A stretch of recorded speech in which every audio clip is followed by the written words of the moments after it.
بسم الله الرحمن الرحيم ياسين والقرآن الحكيم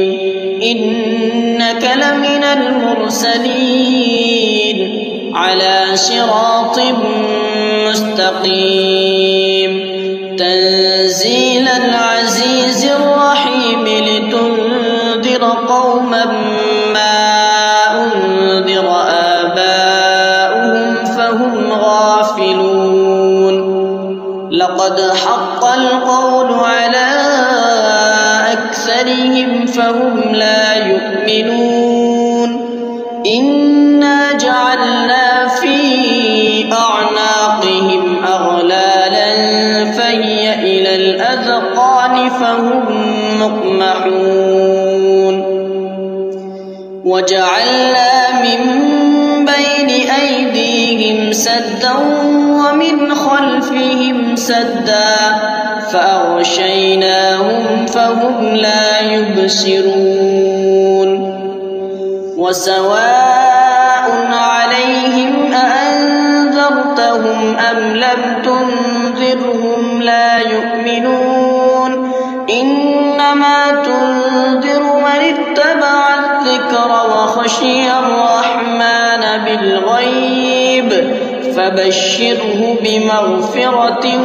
وأجر كريم إنا نحن نحيي الموتى ونكتب ما قدموا وآثارهم وكل شيء أحصيناه في إمام مبين واضرب لهم مثلا أصحاب القرية إذ جاءها المرسلون إذ أرسلنا إليهم اثنين فكذبوهما فعززنا بثالث فقالوا إنا إليكم مرسلون قالوا ما أنتم إلا بشر مثلنا وما أنزل الرحمن من شيء إن أنتم إلا تكذبون قالوا ربنا يعلم إنا إليكم لمرسلون وما علينا إلا البلاغ المبين قالوا إنا تطيرنا بكم لئن لم تنتهوا لنرجمنكم وليمسنكم منا عذاب أليم قالوا طائركم معكم أئن ذكرتم بل أنتم قوم مسرفون وجاء من أقصى المدينة رجل يسعى قال يا قوم اتبعوا من لا يسألكم أجرا وهم مهتدون وما لي لا أعبد الذي فطرني وإليه ترجعون أأتخذ من دونه آلهة إن يردني الرحمن بضر لا تغن عني شفاعتهم شيئا ولا ينقذون إني إذا لفي ضلال مبين إني آمنت بربكم فاسمعون قيل ادخل الجنة قال يا ليت قومي يعلمون بما غفر لي ربي وجعلني من المكرمين وما أنزلنا على قومه من بعده من جند من السماء السماء وما كنا منزلين إن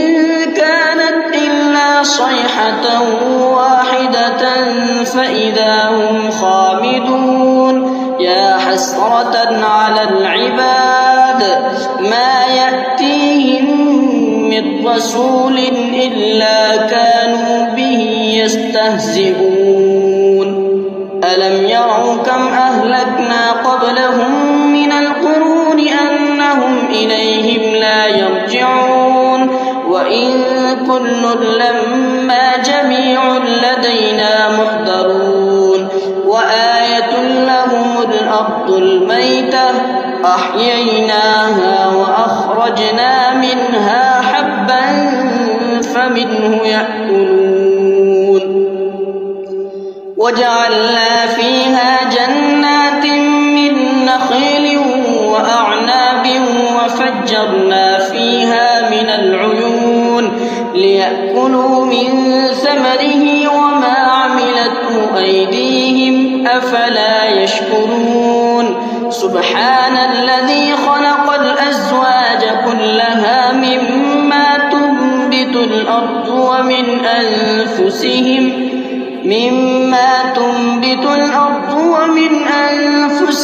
ومما لا يعلمون وآية لهم الليل نسلخ منه النهار فإذا هم مظلمون والشمس تجري لمستقر لها ذلك تقدير العزيز العليم والقمر قدرناه منازل حتى عاد كالعرجون القديم لا الشمس ينبغي لها أن تدرك القمر ولا الليل سابق النهار وكل في فلك يسبحون وآية لهم أنا حملنا ذريتهم في الفلك المشحون وخلقنا لهم من مثله ما يركبون وإن نشأ نغرقهم فلا صريخ لهم ولا هم ينقذون إلا رحمة منا ومتاعا إلى حين وإذا قيل لهم اتقوا ما بين أيديكم وما خلفكم لعلكم ترحمون وما تأتيهم من آية من آيات ربهم إلا كانوا عنها معرضين وإذا قيل لهم أنفقوا مما رزقكم الله قال الذين كفروا للذين آمنوا أنطعم من لو يشاء الله أطعمه إن أنتم إلا في ضلال مبين ويقولون متى هذا الوعد إن كنتم صادقين ما ينظرون إلا صيحة واحدة تأخذهم وهم يخصمون فلا يستطيعون توصية ولا إلى أهلهم يرجعون ونفخ في الصور فإذا هم من الأجداث إلى ربهم ينسلون قالوا يا ويلنا من بعثنا من مرقدنا هذا ما وعد الرحمن وصدق المرسلون إن كانت إلا صيحة واحدة فإذا هم جميع لدينا محضرون فاليوم لا تظلم نفس شيئا ولا تجزون إلا ما كنتم تعملون إن أصحاب الجنة اليوم في شغل فاكهون هم وأزواجهم في ظلال على الأرائك متكئون لهم فيها فاكهة ولهم ما يدعون سلام قولا من رب رحيم وامتازوا اليوم أيها المجرمون ألم أعهد إليكم يا بني آدم ألا تعبدوا الشيطان إنه لكم عدو مبين وأن اعبدوني هذا صراط مستقيم ولقد أضل منكم جبلا كثيرا أفلم تكونوا تعقلون هذه جهنم التي كنتم توعدون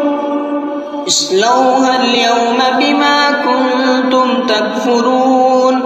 اليوم نختم على أفواههم وتكلمنا أيديهم وتشهد أرجلهم بما كانوا يكسبون ولو نشاء لطمسنا على أعينهم فاستبقوا الصراط فأنى يبصرون ولو نشاء لمسخناهم على مكانتهم فما استطاعوا مضيا ولا يرجعون ومن نعمره ننكسه في الخلق أفلا يعقلون وما علمناه الشعر وما ينبغي له إن هو إلا ذكر وقرآن مبين لينذر من كان حيا ويحق القول على الكافرين أولم يروا أنا خلقنا لهم مما عملت أيدينا أنعاما فهم لها مالكون وضللناها لهم فمنها ركوبهم ومنها يأكلون ولهم فيها منافع ومشارب أفلا يشكرون واتخذوا من دون الله آلهة لعلهم ينصرون لا يستطيعون نصرهم وهم لهم جند محضرون فلا يحزنك قولهم إنا نعلم ما يسرون وما يعلنون أولم ير الإنسان أنا خلقناه من نطفة فإذا هو خصيم مبين وضرب لنا مثلا ونسي خلقه قال من يحيي العظام وهي رميم قل يحييها الذي أنشأها أول مرة وهو بكل خلق عليم الذي جعل لكم من الشجر الأخضر نارا فإذا أنتم منه توقدون أوليس الذي خلق السماوات والأرض بقادر على أن يخلق مثلهم بلى وهو الخلاق العليم إنما أمره إذا أراد شيئا أن يقول له كن فيكون فسبحان الذي بيده ملكوت كل شيء وإليه ترجعون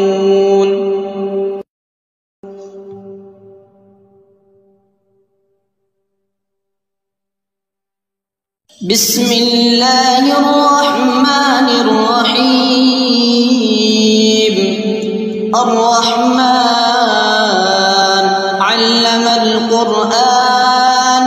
خلق الإنسان علمه البيان الشمس والقمر بحسبان والنجم والشجر يسجدان والسماء رفعها ووضع الميزان ألا تطغوا في الميزان وأقيموا الوزن بالقسط ولا تخسروا الميزان والأرض وضعها للأنام فيها فاكهة والنخل ذات الأكمام والحب ذو العصف والريحان فبأي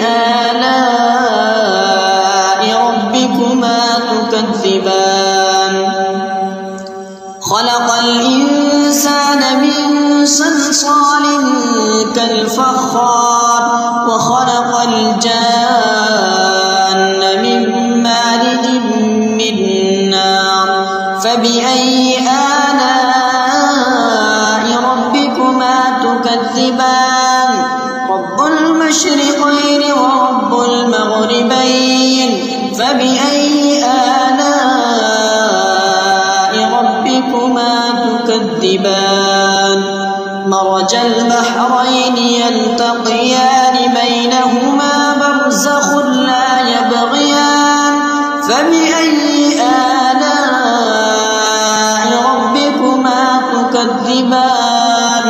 يخرج منهما اللؤلؤ والمرجان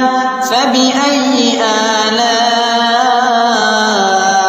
ربكما تكذبان كل من عليها فان ويبقى وجه ربك ذو الجلال والإكرام فبأي آلاء ربكما تكذبان يسأله من في السماوات والأرض كل يوم هو في شأن فبأي آلاء ربكما تكذبان سنفرغ لكم أيها الثقلان فبأي آلاء ربكما تكذبان يا معشر الجن والإنس إن استطعتم أن تنفذوا من أقطار السماوات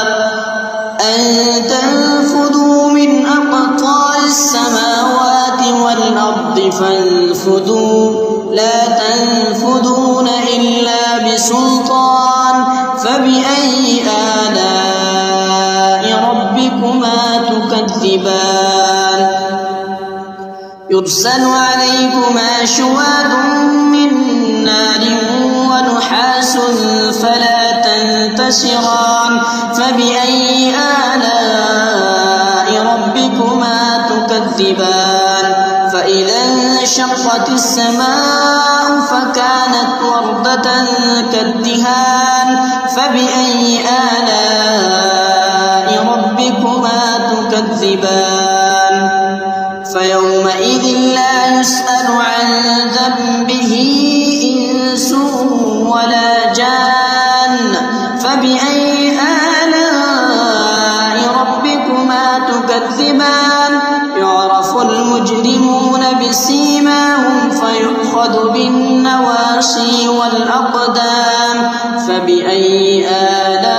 آلاء ربكما تكذبان هذه جهنم التي يكذب بها المجرمون يطوفون بينها وبين حميم آن فبأي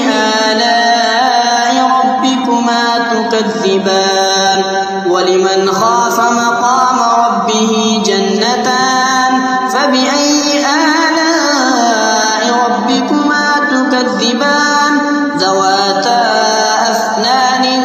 فبأي آلاء ربكما تكذبان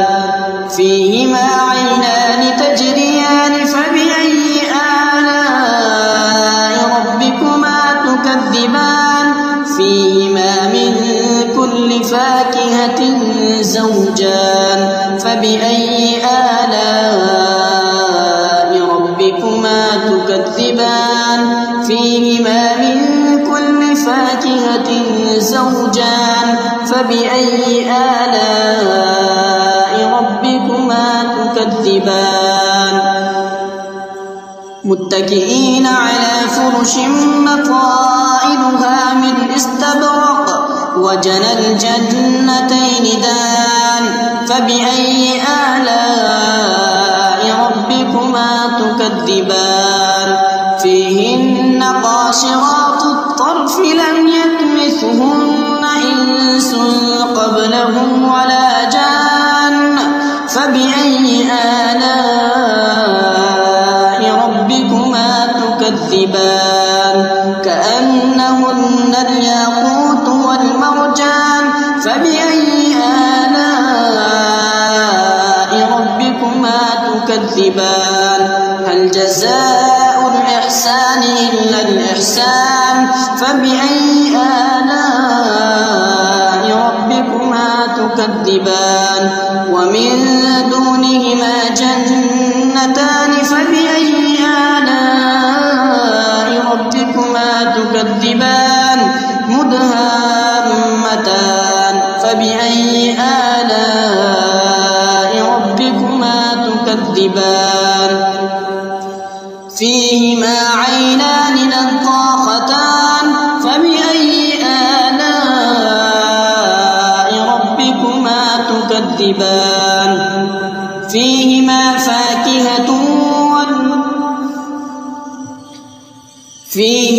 فاكهة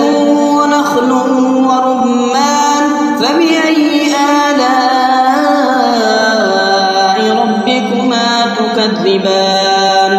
فيهن خيرات حسان فبأي آلاء ربكما تكذبان حور مقصورات في الخيام فبأي آلاء ربكما تكذبان حور مقصورات في الخيام فبأي آلاء ربكما تكذبان لم يطمثهن إنس قبلهم ولا جان فبأي آلاء ربكما تكذبان متكئين على رفرف خضر وعبقري حسان فبأي آلاء ربكما تكذبان تبارك اسم ربك ذي الجلال والإكرام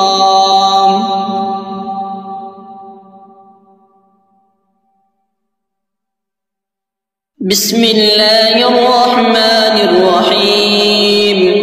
إذا وقعت الواقعة ليس لوقعتها كاذبة خافضة رافعة إذا رجت الأرض رجا وبست الجبال بسا فكانت هباء منبثا وكنتم أزواجا ثلاثة فأصحاب الميمنة ما أصحاب الميمنة وأصحاب المشأمة ما أصحاب المشأمة والسابقون السابقون أولئك المقربون في جنات النعيم ثلة من الأولين وقليل من الآخرين على سرر موضونة متكئين عليها متقابلين يطوف عليهم ولدان مخلدون بأكواب وأباريق وكأس من معين لا يصدعون عنها ولا ينزفون وفاكهة مما يتخيرون ولحم طير مما يشتهون وحور عين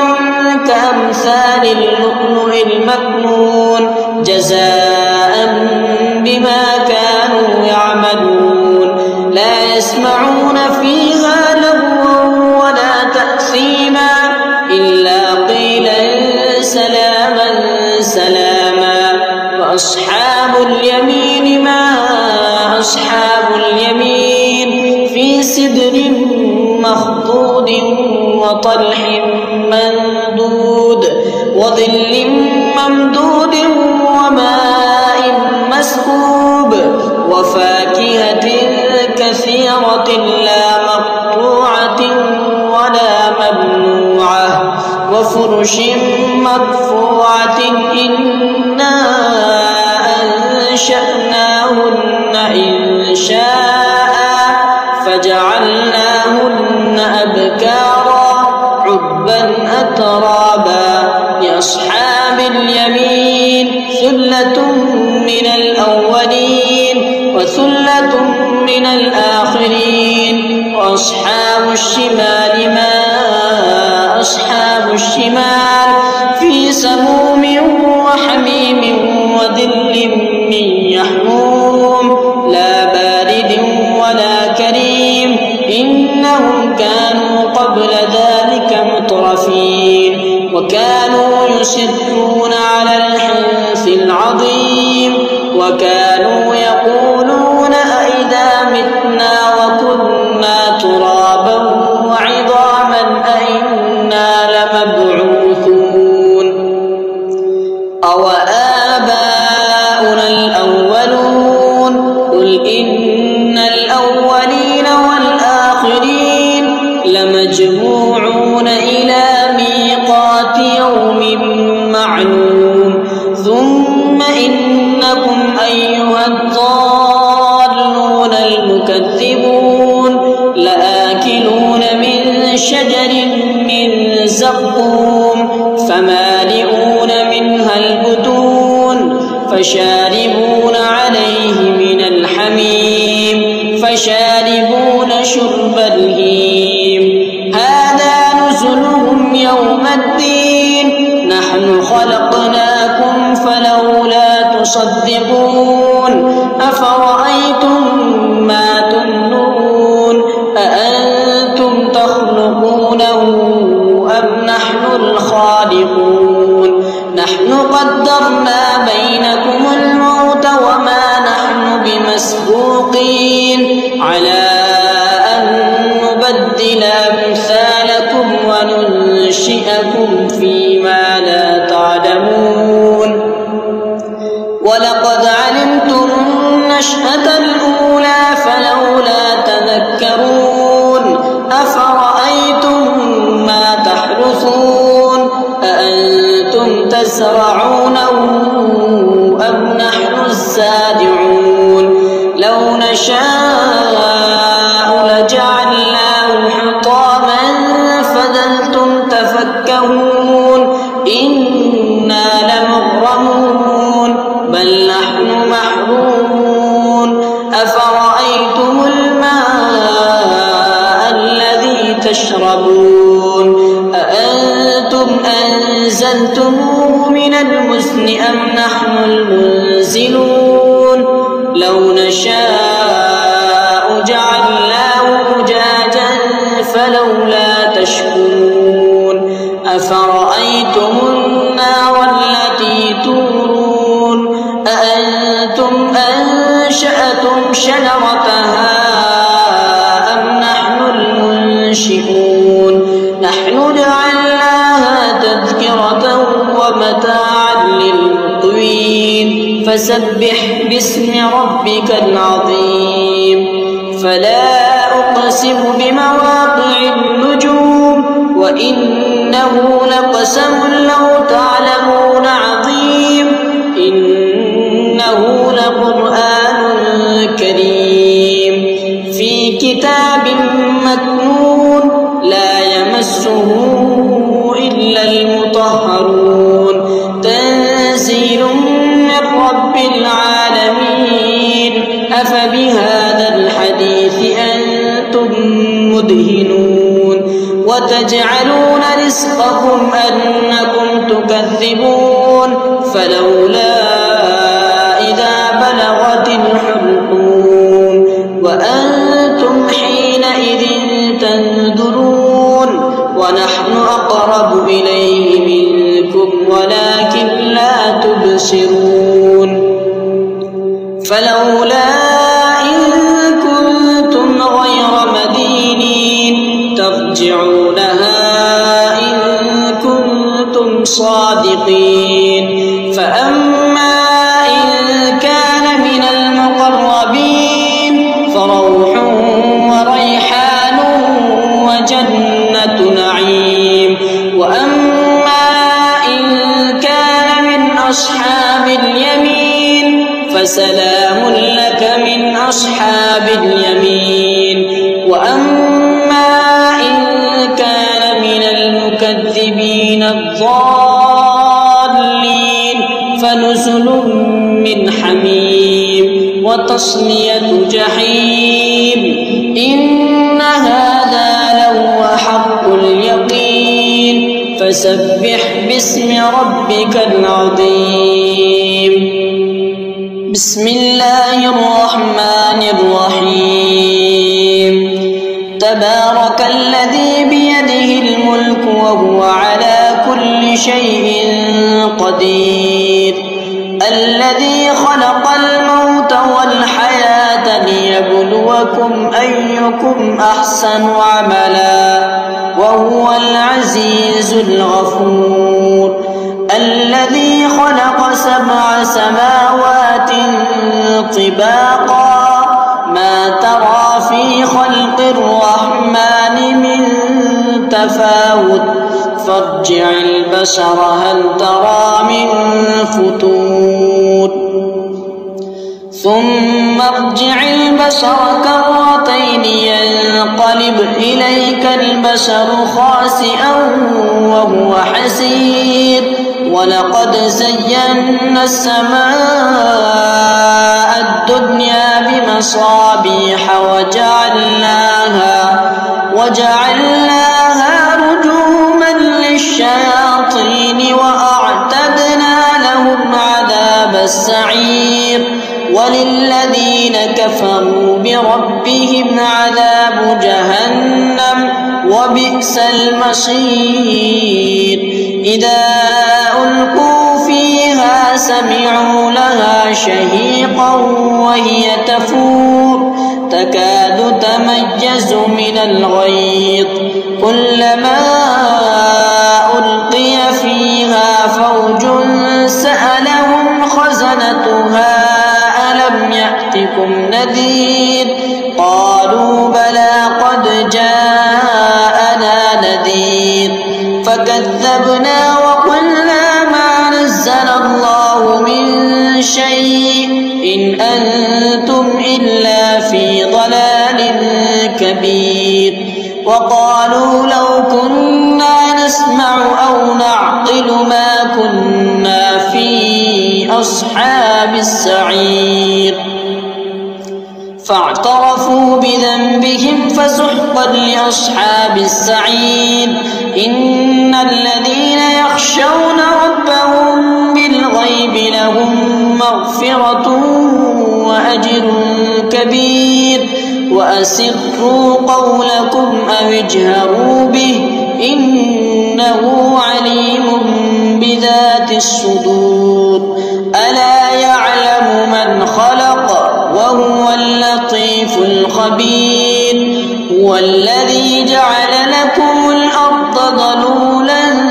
فامشوا في مناكبها وكلوا من رزقه وإليه النشور أأمنتم من في السماء أن يخسف بكم الأرض فإذا هي تمور أم أمنتم من في السماء أن يخسف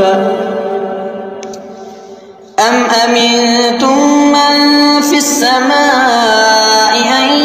يرسل عليكم حاصبا فستعلمون كيف نذير ولقد كذب الذين من قبلهم فكيف كان نكير أولم يروا إلى الطير فوقهم صافات ويقبض ما يمسكهن إلا الرحمن إنه بكل شيء بصير أمن هذا الذي هو جند لكم ينصركم من دون الرحمن إن الكافرون إلا في غرور أمن هذا الذي يرزقكم إن أمسك رزقه بل لجوا في عتب ونفور أفمن يمشي مكبا على وجهه أهدى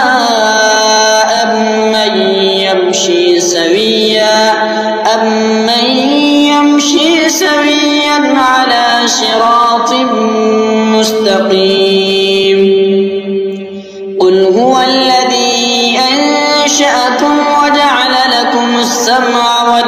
الأبصار والأفئدة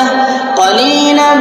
ما تشكرون قل هو الذي ذرأكم في الأرض وإليه تحشرون ويقولون متى هذا الوعد إن كنتم صادقين قل إنما العلم عند الله وإنما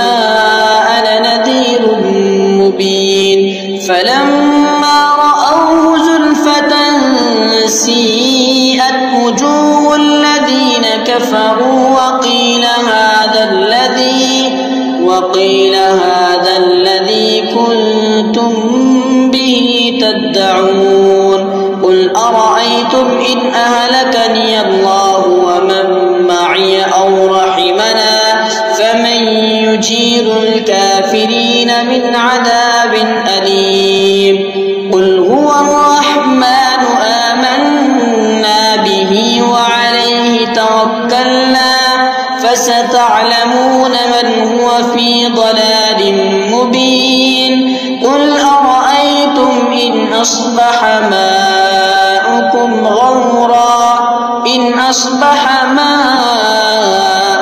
غورا